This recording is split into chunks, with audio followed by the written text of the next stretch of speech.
Great, my bolo on. I think so. Okay. So, what's your name?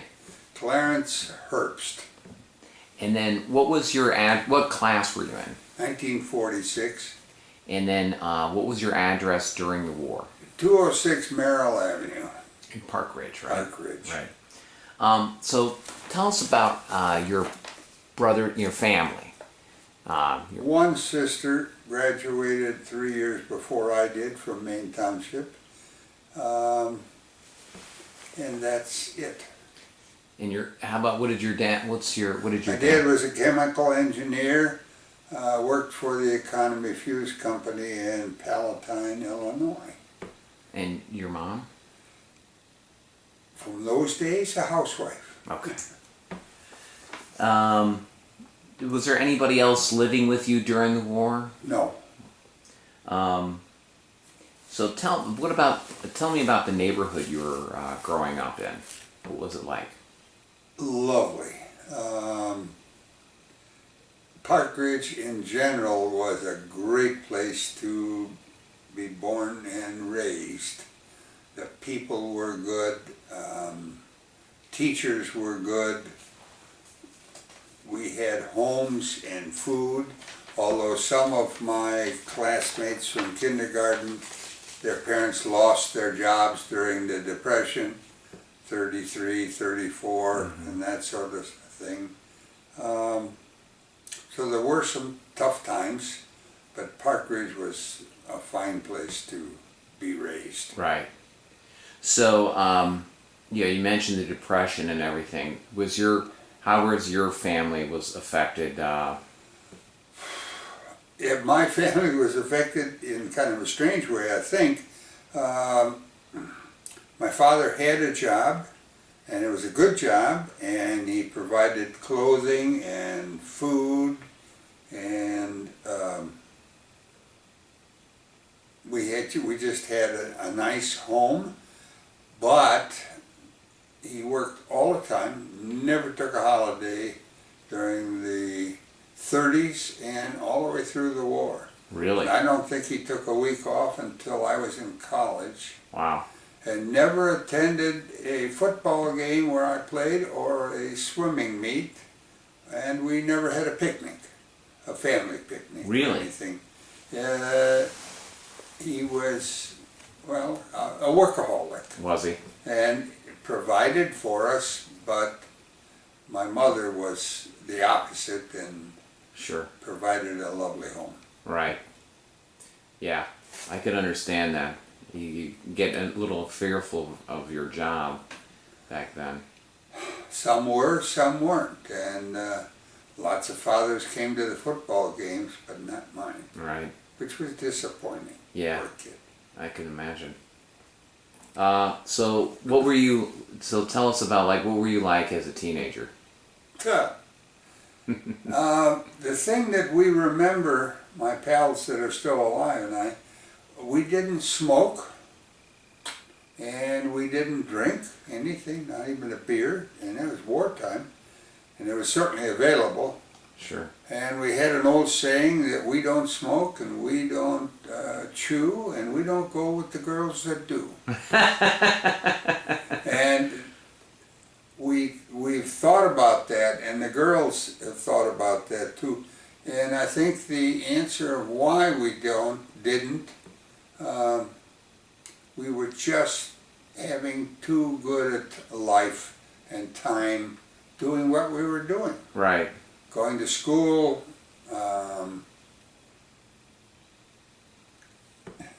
playing sports, we just didn't need it. Right. And I find that a very positive part of the life I've been allowed to live. Right. So what kinds of so you mentioned you played, what did you do in high school? You played football? I played football all 4 years, of course freshman ball and then varsity, and then I was a swimmer, and I was on the track team, and I was so bad that 4 of my pals challenged me to a race on the quarter-mile track, and they would run backwards. Uh-huh. And I lost to all four of them. Really? I was not too swift. Okay. Okay, Were you on the light or heavyweight team? heavyweight. Okay. And then what kinds of things I mean, you sound like you were very busy. Well, Yes. well, what kinds of things did you do for fun with your pals? And Whew. Sports. We played baseball in the street and touch football. No basketball. We didn't have baseball at Maine in those days. I wanted to pitch. I was a good pitcher. But, and then we had softball up at Hinckley Field? yeah, Hinckley Field, or Hinckley Park. Yeah. And then I was a lifeguard there at Hinckley for a few years, which was fun, looking at the good-looking girls. Sure. It's fun to see that it's still there. The disappointing thing is, the diving board and the high dive are gone, and for safety reasons. But now we have skateboards and that sort of thing, which are a lot more dangerous than Sure. the old diving boards. I agree. I miss it too. I like those myself. So So did you have any other jobs other than? my father had a manufacturing factory over in Skokie, and he put me to work summers and Saturdays, and so that's how I earned my allowance. Oh, okay. And, it was interesting because lots of other kids didn't do things like that. Sure. I did work for the Railway Express downtown Chicago at Christmas time a couple of years, And what would unloading freight cars. Okay. And then we unloaded a freight car of a couple of them of fish from Wisconsin, iced in wooden boxes. Sure. And then we got on the train coming home with the commuters at 6 o'clock in the evening, and they all wanted to push us away because we just stunk of fish. And learned some things there. And some of the guys worked for the post office delivering mail. Oh, and then I was a mail delivery, the Park Ridge Herald, Yeah. which is not Park Ridge Herald anymore. I guess it's the Herald. The Herald paper. Advocate. Yeah. Yeah. So I delivered that on Thursdays, and we had plenty to do. Yeah, you were pretty busy then. Yeah. What do you remember anything about about the start of the war? About the beginning of World War II? Do you remember when it started? Yeah, I was in the basement. My father was painting something on December 7th, and we were in the basement working, and he had the radio on, and that's how we heard about the war starting. So what was he? How did your dad and how did you react to that? We accepted what I now consider, because I consider myself a citizen of the world. I've been everywhere twice, all through Russia and Pakistan and India and China. And if you study history going back thousands of years, you find that the winner of any conflict writes the history. The loser does not. And the loser's position is always false, and the winner's is always, they're great. Mm-hmm. And what I've learned over a lifetime is that not everything we heard in the 30s about, and during the war, about how things were going was true. Right. And that's a very important lesson for today's people, because there's a spin on everything, and you have to try and unspin it.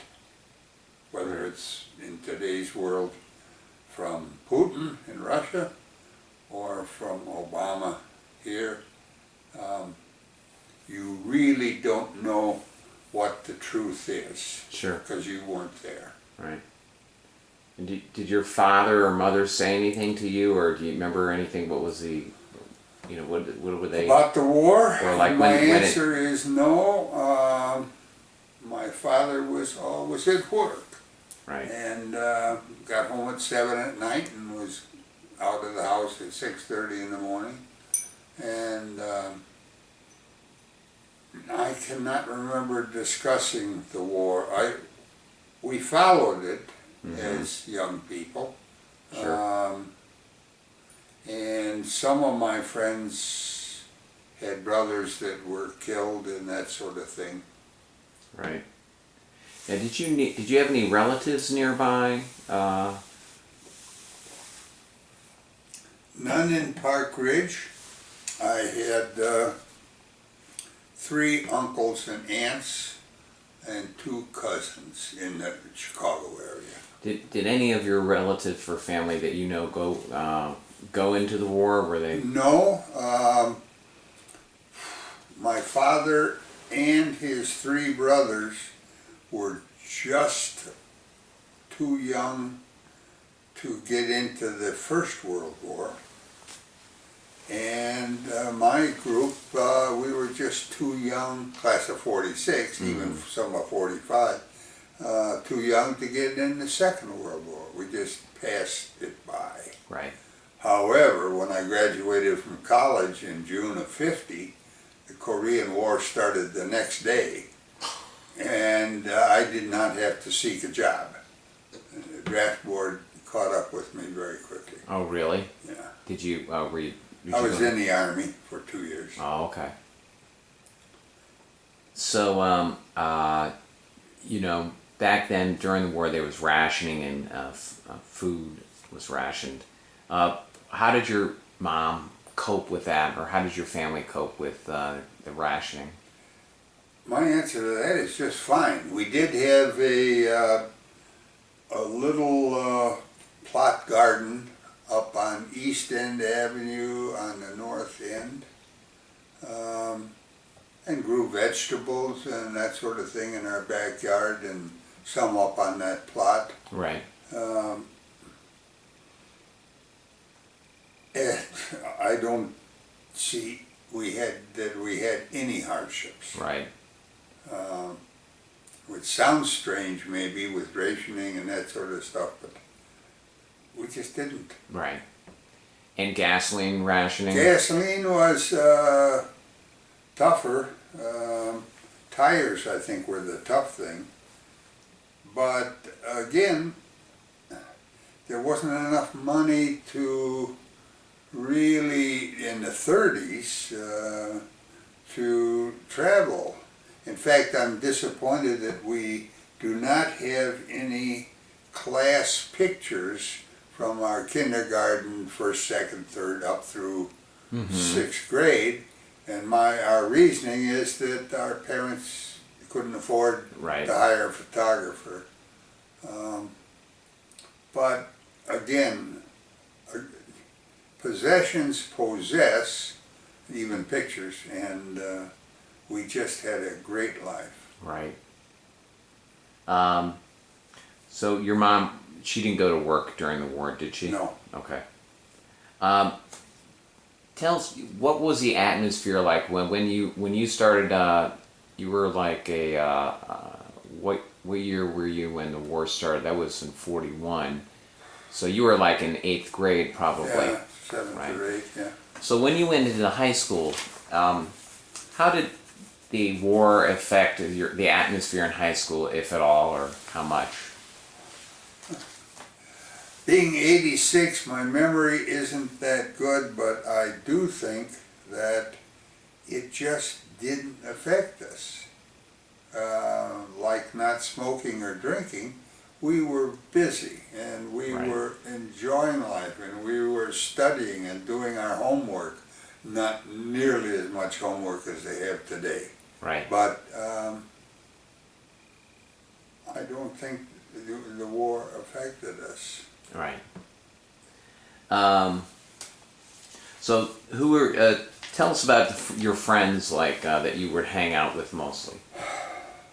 Well, Gordon Nelson, he was student council president our senior year in high school, and I still see him. I had dinner with him Saturday night, he and his wife, and I see Ruth Harold Dumond from my kindergarten class of 33, and we skied together and hiked together, played golf together in the early days because there were lots of golf courses around. See Bob White in Prescott, Arizona, and Carol Preby Stayart in Payson, Arizona. Those are the high school friends that I still visit. And then who did you mostly hang out with during high school? Who was your closest friends? Well, Bill Gamble, Bob White, Bob Crumweedy, Ray Jensen, Charlie Knudsen, Jim Barbieri, 10 guys, Sure. and 5 are gone. 2 have Alzheimer's, and 1 doesn't travel, I think, now. Well, I'm sure he doesn't. And there's 2 of us still kicking around, still travel. Sure. So we've heard different stories about how some people might get into a little unofficial, not to us escapades like siphoning gas or any hijinks like that. Were you guys doing anything? We didn't. One of the interesting things, though, is that we had, I think our high school class was divided some into those that did drink and smoke, and I'm not necessarily calling them bad people or bad guys, but our group, most of the athletes and that sort of thing, and class leaders, we didn't. And one of the interesting things that happened was that there were a gang of them came up on Merrill Avenue in Park Ridge, and they threw cabbages through the picture windows of my home, which was rather nasty. Wow. But then Bill Gamble had a 4-door convertible, a great car, a bit old obviously, but they cut his tires and cut the roof of the Wow. convertible. Now, who they are, I do not know. Right. We had words that it was X and Y, but we just do not know. Okay. And it was pranks, Right. a little bit bigger time pranks than you'd like, but they went on. Right. So do you? So you mentioned, you told us about what kind of work did you did. You were very busy with athletics and working. Did you do any volunteer things? Did you have time for any of that at all? Well, I was chairman at Park Ridge, collecting money door to door for a new football stadium that we were going to build, which never was built. I have no idea where the money went.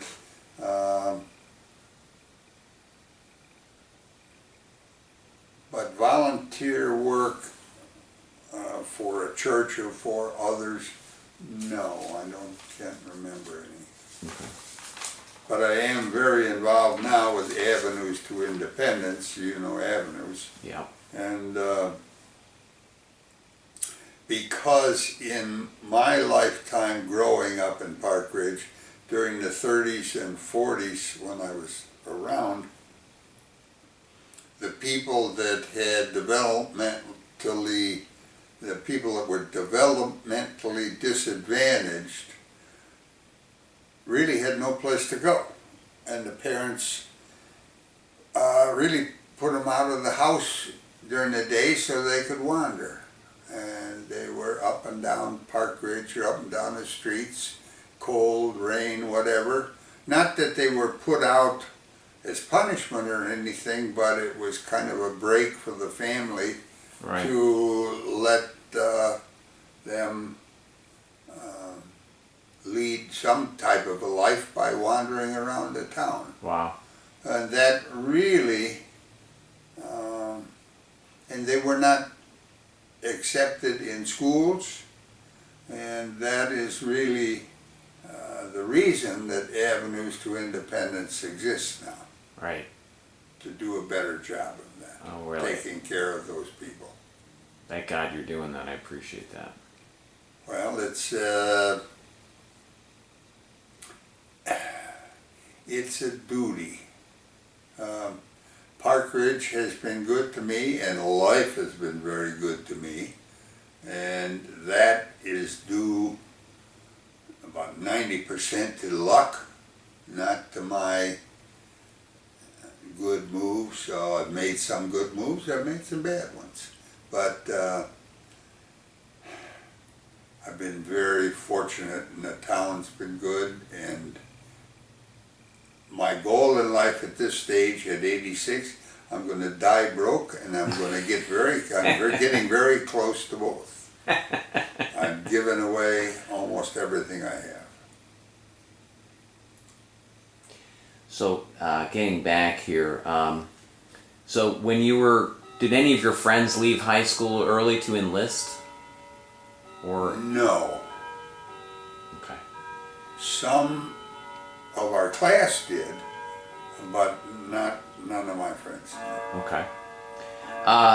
We had heard stories that Maine